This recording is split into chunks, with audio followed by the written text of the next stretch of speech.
in the south today. Behind me is a sort of tent for soldiers. So it's like a refreshing station where they can come to this place. People bring sandwiches and free food. As you can see, there's a lot of different army vehicles and stuff like this, but people basically bring food for the soldiers, and they can come and sit there in the tent and eat and drink, and it really serves them well because a lot of them are on their way to their bases. It's a really cool place. Also, the fact that people volunteer and they bring all this food for free really shows, I think, the Israeli spirit, because since the war, people have been doing this. I think it gives them a little bit of a rest. A little bit of background: every place that the Gazans knew, every place that served them, was attacked first.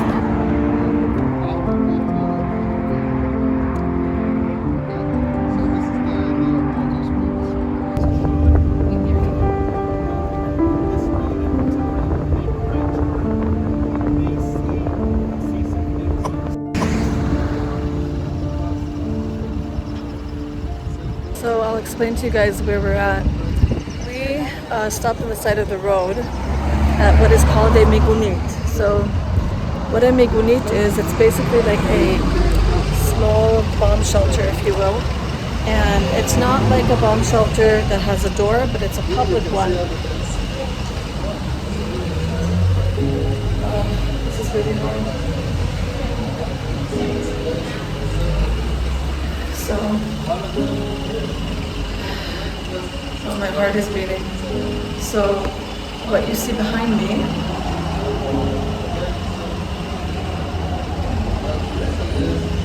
these are all bullets. They're bullets or shrapnel from grenades.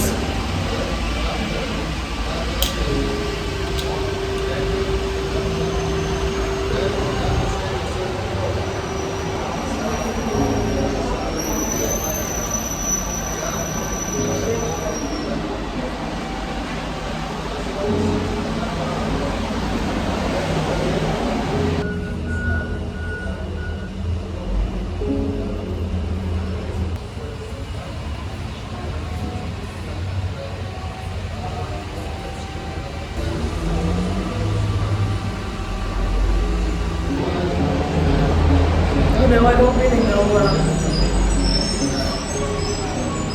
I didn't realize that we were coming in here, and that it was actually a place that was attacked, that people came in here and they were all just huddling inside of here. And like you can literally see where they threw a grenade and exploded, and people have died in here.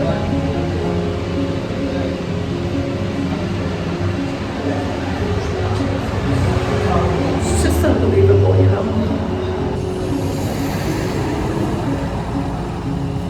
It came straight. You can see all the different types of ammunition. When you were fighting them, so they were like everywhere on the road, like literally in hundreds.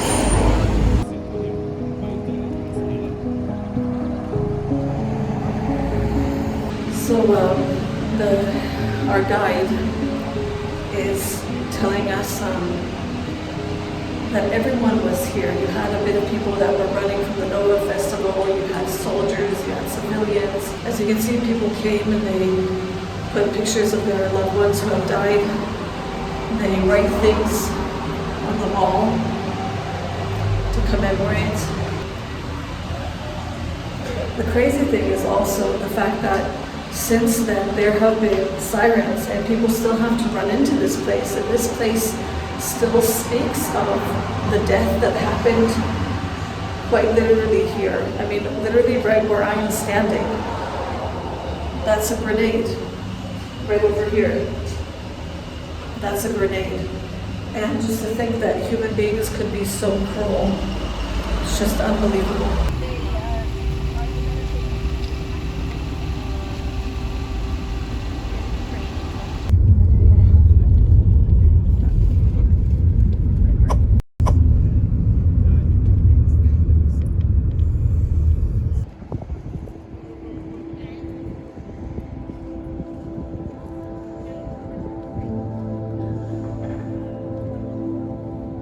Right now I'm at the... I don't really have words today, guys. I'm at the site where they collected all of the burnt cars that Hamas, basically they lit them on fire with people in them. You guys have probably seen or not seen. Some of the bodies were so burnt and so unrecognizable that for months or weeks they couldn't recognize them, and bodies were melted together. That's how burnt they were. And so this is like a huge graveyard. What we're gonna see here is piles of burnt cars and normal cars that have been riveted with bullet holes, but there's no one to claim them. There's no one to claim these cars because they're gone, these people. And I'm just gonna let the footage speak for itself.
I find myself just sort of nodding my head like it's so unbelievable, and yet you see it in front of your eyes, and I can sort of understand why people will look at the situation and be like, no, that can't be. People can't be that cruel, and yet they are. Sometimes I think we have too much faith in humanity, and then humanity comes and fails you, and it's too unbelievable, and it's too stark of a reality that you just don't want to believe it. And so I understand why people become deniers of, these types of atrocities. But when you see it right in front of your eyes, this is exactly what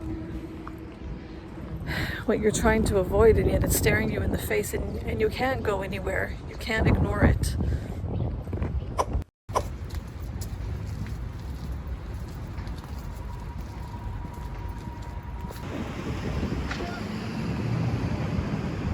And when everyone says that only shrapnels fell from the sky and everything is okay, that's a shrapnel. So you understand that living in Sderot is not just keeping ourselves safe from the rockets of the Hamas. It's living in times that when a child just walks over there, he needs to understand where's the closest shelter, where can he hide if there is a red color alert. They didn't even understood that there are terrorists already in Sderot. The Swiss family is a family of four, was a family of four. The father Dolev and the mother Odaya. They had two children, two daughters. Romi was 6 years old and Leah was 3 years old. when they heard the sirens, they decided to go to their grandparents in Rehovot. When they got to this roundabout, there was another siren. They didn't even witness the terrorists that they are already in the roundabout. So Dolev took Romy and Odaya took Leah. They ran to two different directions. Odaya ran to this construction site to hide, and Dolev ran to where you parked your car. There is a shelter next to it. At the last second, he didn't even saw it, but the terrorists were already over here. They just shot him. He lay down on Romy to protect her. They shot him again. They tried to make sure he is dead, and then they got back to the pickup truck and drove all the way to the police station. They had maps on them. About 60 terrorists got to Sderot and the junctions nearby. They did an ambush on all the main junctions, so all the forces who came to help got shot from the ambush they did. 51 civilians and policemen died in Sderot at that day. 70 at the days afterwards. Dolev was severely injured over here. When the Romy, the little girl, got up from the sidewalk, she tried to help him. She understood that he's probably dead. She got back to her car. You can see in the video, she's going back to her car. No one doesn't even understand what she's supposed to do. And when Odaya got out of the construction site, she didn't even understand where is Dolev. One of our policemen, Golima, came from the neighborhood, got over here, saw Dolev, he thought he was already dead. He was severely injured, and he told Odaya, drive after me to the safest place in Sderot, to the police station. What he didn't know, that the two pickup trucks with 26 terrorists were already in the police station. So Odaya tried to drive, she couldn't, she was probably stressed. So a worker from the construction site, a Bedouin worker, told her, sit next to me, I will drive you to the police station, I will drive after him. And then he drove away. Dolev was badly injured. When Odaya drove to the police station with the policeman over here, after she drove, he got up, he tried to get up. A civilian saw him, just got him inside his car and drove all the way to our station. The two pickup trucks got over here of their pickup trucks and started engaging in combat next towards the policemen who were inside. They all the people, the policemen, the civilians who are all on the streets, they just shot him and killed them. When Odaya and the policeman who drove before her got over here, the policeman got to that corner and they shot him in his car, killed him.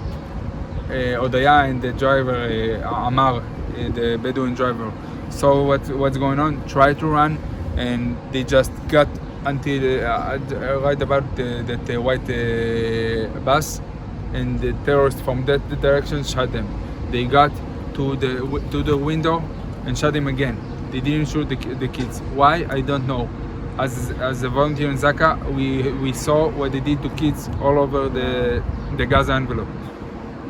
It's not because they are, I don't know, a saint or something. They killed everyone over here. Kids, elderlies, crippled people. For some reason, maybe they didn't saw them because they hid. My friend Aharon and another friend G got with all sort of people, policemen who were on vacation, a soldier who was on vacation, firefighters, everyone who had guns, who understood that they are terrorists, ran over here to help. At that about 5 minutes, they succeeded in getting to the car and getting the kids out.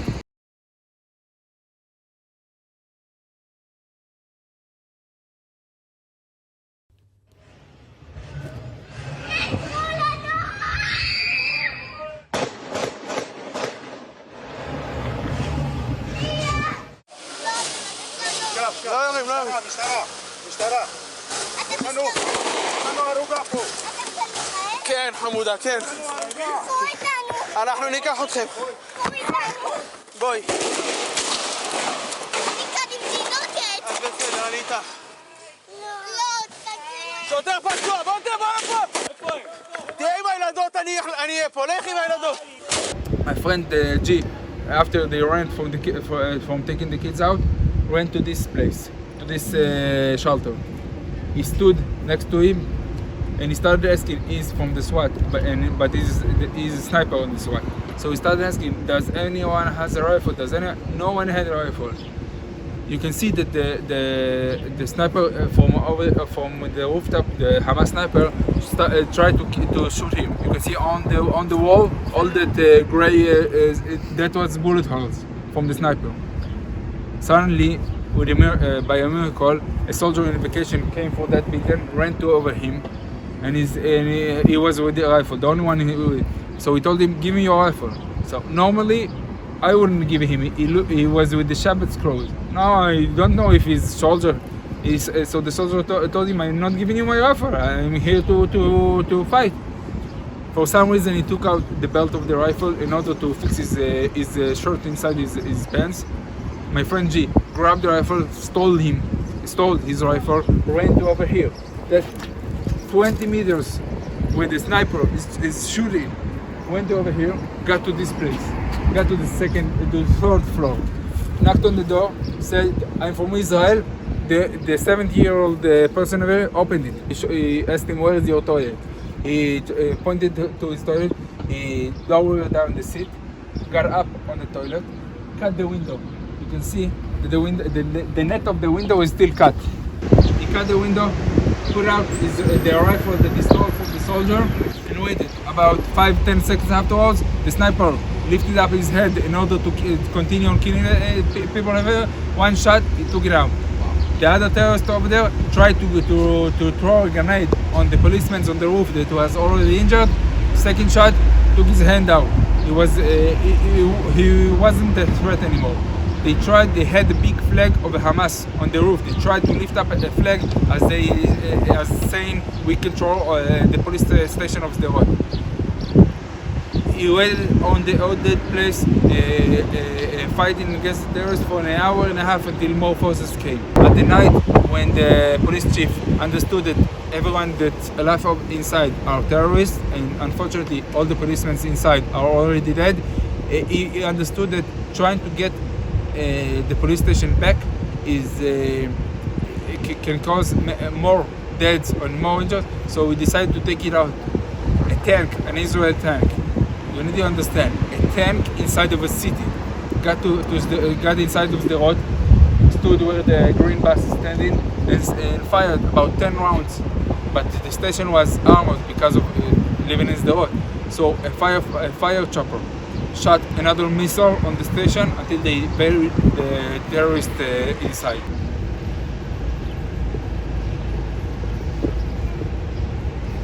Just a brief. The paintings are about a month afterwards.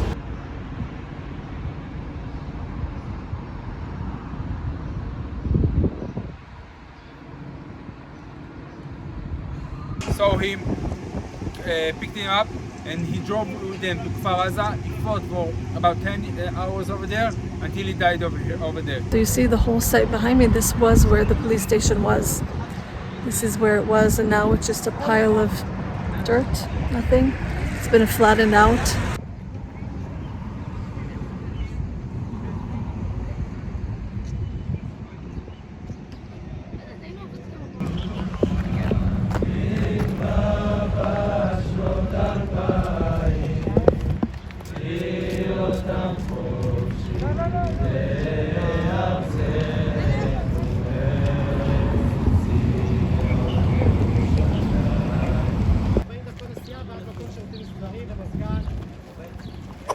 At the end of the day, when you all have Wi-Fi, I would be grateful if you would share pictures.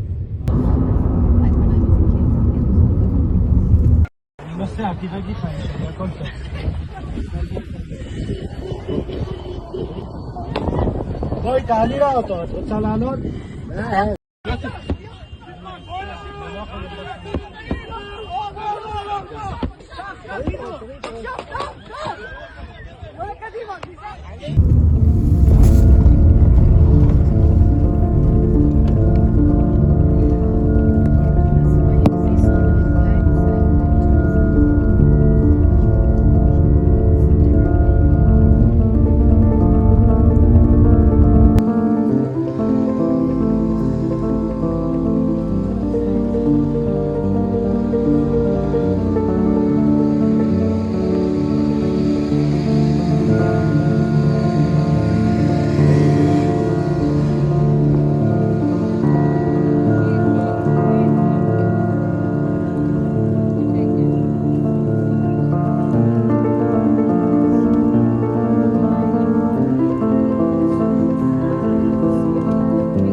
Was bound to happen.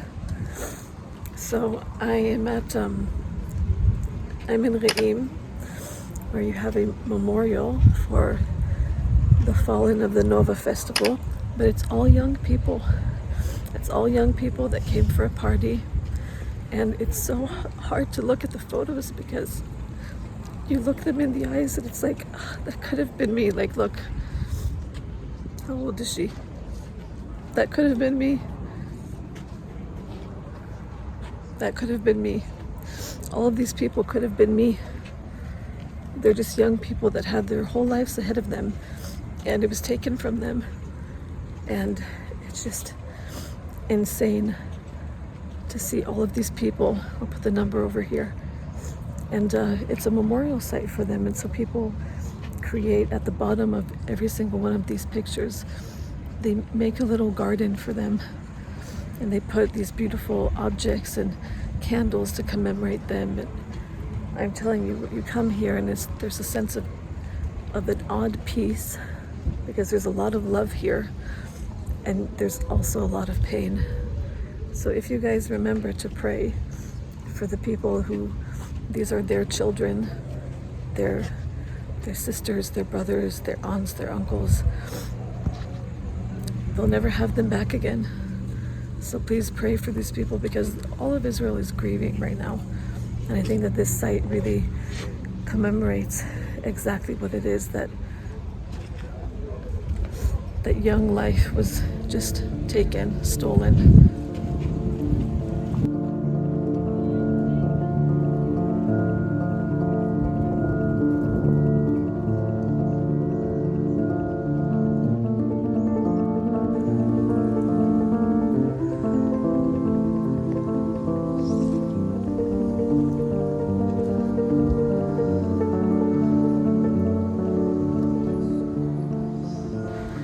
So I'm going to link some websites and some YouTube channels that you guys can look at about the Nova Festival, testimonies from there. So I want you to imagine with me, as hard as this is, that in this place there is a party, a huge festival, and literally hundreds and hundreds of people come to this festival, and there's nowhere to run. Now you think to yourself, what do you mean? This is like a sort of forest. Even when I was watching the footage, I'm like, couldn't they just, ran and hid between behind a tree or something? And these trees are paper thin. They're not big trees, you can't climb them and hide. Really, you're just exposed. And so, I hate to say this, but I want you to imagine the things that happened here, because what happened is that Hamas infiltrated with guns and literally started hunting people and shooting them down and raping women and tying them to trees and leaving them there, legs spread and naked. And no matter where they ran, and they ran for hours. People ran for hours and hours and hours, and they were afraid to come out of their hiding spots. And a lot of the people from the Nova Festival, they were kidnapped and either killed in captivity in Gaza, or they're still there. But the amount of people that died is just insane. And they just ran for their lives here. And you think to yourself, this is such a peaceful place. Like on a normal day, of course you would want to have your party here. You know what I mean? Like you would want to have your party here. It's a really nice place. And this place will never be that again. It'll never be that again.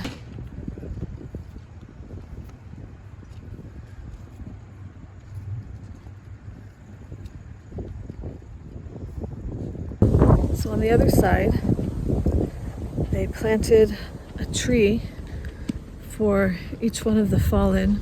We have a holiday that's called Tu B'Shvat, in which on that day you go and you plant greenery and trees. I think it shows the resilience of Israel, that we try to celebrate life as much as we can and honor our dead, and the fact that they lived life. I can't say that for our enemies. They're not life-loving people.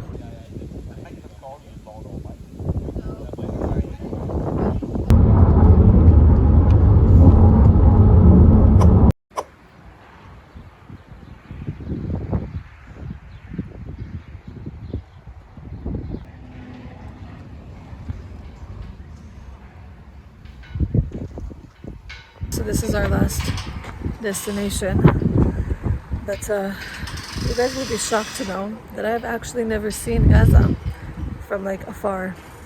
I never have. And so this will be actually my first time, and if this is your first time, then I guess we're doing it together.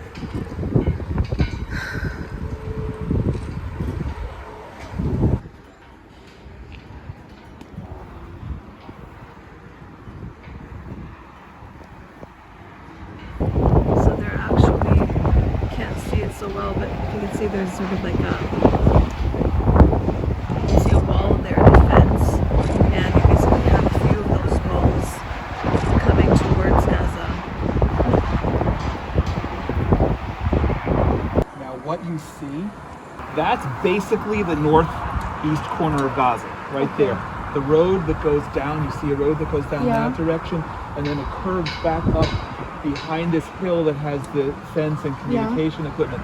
This is the northeast corner of Gaza, where we were supposed to have gone. Now you can see the sea, and as the sun goes down, in fact, if I'm not mistaken, there's a ship you can see out in the sea. That you can see in front of you, some 700 meters away.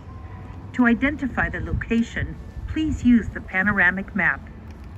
Operation Protective Edge was launched 2 weeks after the kidnapping of 3 Israeli teenagers by south, lied down under a trunk of a tree, and led a battle of shooting against the 3 squads until he was killed. During the battle, a force from the Nahal Brigade, which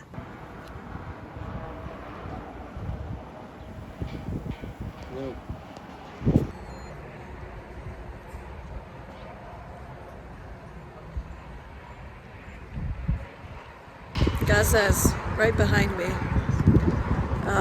It's already sort of late, so the sun did go down, but you can hear the artillery, however you call it, going. And it's very surreal being in front of Gaza because I am relatively far away. You know, you have this, 2 young kiddos, just looking at the view as if it's just, it's their home. It's completely normal to them. But it's about 700 meters away. It's literally not super far away. Like, I can see the buildings. So to give you perspective, Gaza is like all of this strip, and also put a map so that you guys can understand. And then right there is just the ocean. See the sunsets where the ocean is. That's the ocean over there. And it's just a very strange feeling to know that just 700 meters away from here, there's a huge war. And this whole area has been war-stricken for months and months and months and months and years, honestly. So guys, I'm going to end the vlog here. It's been a very intense day. It's been very sad, very eye-opening. I feel like a changed person in a way. If you're new here, feel free to follow and subscribe, comment. If you're not new here, then thank you for watching and welcome back. And from Israel, in front of Gaza, Am Yisrael Chai. See you guys in a vlog very soon.